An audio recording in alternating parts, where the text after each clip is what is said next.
लेकर आपको इस आईटी के बारे में बुलिश होना है या नहीं होना है, इसको लेकर कहना थोड़ा सा जल्दबाजी हो जाएगी।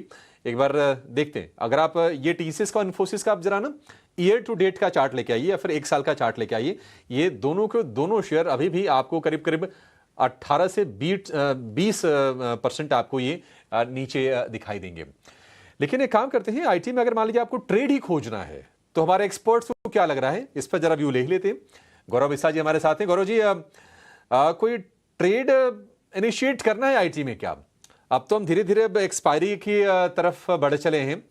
बताइए क्या सौदा बन रहा है आपके हिसाब से, चार्ट पर क्या बेहतर लग रहा है? अगर पैसे बनने हैं आईटी में तो कहां बनेंगे? देखिए आईटी का जैसे आपने कुछ देर पहले चर्चा की कि एक पॉजिटिव काफी ओवरसोल्ड था, तो एक डाइवर्जेंस की वजह से एक बाउंस बैक हमको देखने मिल रहा है। लेकिन ये कब तक रहेगा, क्या फॉलो बाइंग रहेगी? जैसे आपने कहा कि आईटी में स्पेंडिंग कट्स हैं, आईटी में जॉब कट्स हो रहे हैं, so not everything August well for the stock, for the index.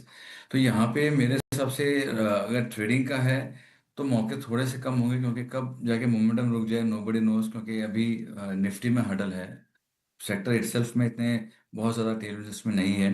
तो अगर मैं कहूँ कि इसको प्ले करना है तो एक परसिस्टेंट है। देखिए आउट परफॉर्मेंस के साथ आप रहिए, तो अगर कोई सेक्टर में पॉजिटिव शिफ्ट आएगा, जो आपके आउट परफॉर्मेंस रहे हैं सबसे पहले वो चलेंगे। तो परसिस्टेंट अगर आप देखेंगे तो एक कंसिस्टेंट गेनर रहा है, करेक्शन उसमें आ चुका है।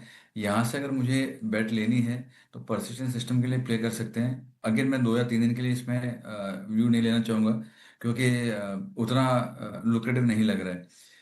तो वो एक है। दूसरा, अगर किसी को शॉर्ट टर्म ट्रेड देखना है तो टीसीएस में एक बार देख सकते हैं। एक पॉजिटिव डाइवर्जेंस हमको देखने मिल रहा है डेली चार्ट्स और वीकली चार्ट्स दोनों में। एक छोटे से रेंज के बाहर स्टॉक जो है वो निकल रहा है। तो यहाँ पे अगर किसी को चाहिए तो आप टीसीएस खरीद सकते हैं। 3020 का इसमें स्टॉप लॉस होगा, 100 रुपये का स्टॉप लॉस होगा। और ऊपर में आप 3250, 3300 तक के लेवल के लिए प्ले कर सकते हैं। तो अगर मैं मीडियम टर्म के लिए प्ले करूँ तो परसिस्टेंट होगा, और एकदम इमीडिएट टर्म के लिए प्ले करो तो टीसीएस होगा।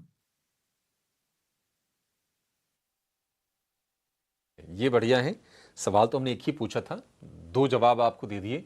ये होती है एक बढ़िया एनालिस्ट की पहचान कि व्यूअर के मन में क्वेरीज क्या चल रही, क्या सवाल चल रहे होंगे, उनको पकड़ के एड्रेस कर देना।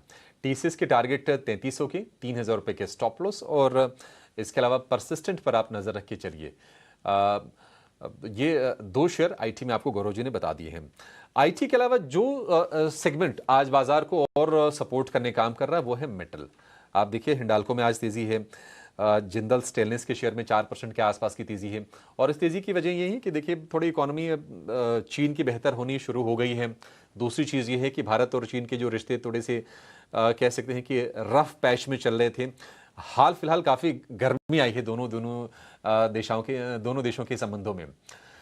हिंडाल्को करीब 1.5% ऊपर कारोबार कर रहा है। गौरव जी, हिंडाल्को आपको लग रहा है, मुझे लग रहा है कि हिंडाल्को यहां से चल सकता है। आपका क्या व्यू है हिंडाल्को को लेकर?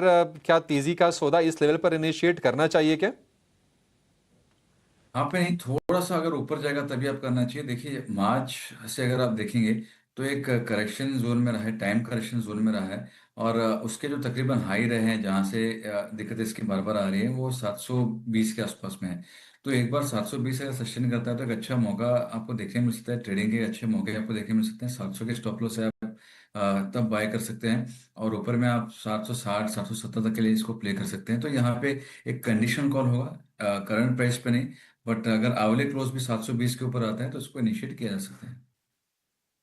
बिल्कुल, हिंडाल्को पर ये टेक इस वक्त करीब 1.5% की तेजी के साथ इस स्टॉक में ट्रेड हम देख रहे हैं, लेकिन मजबूती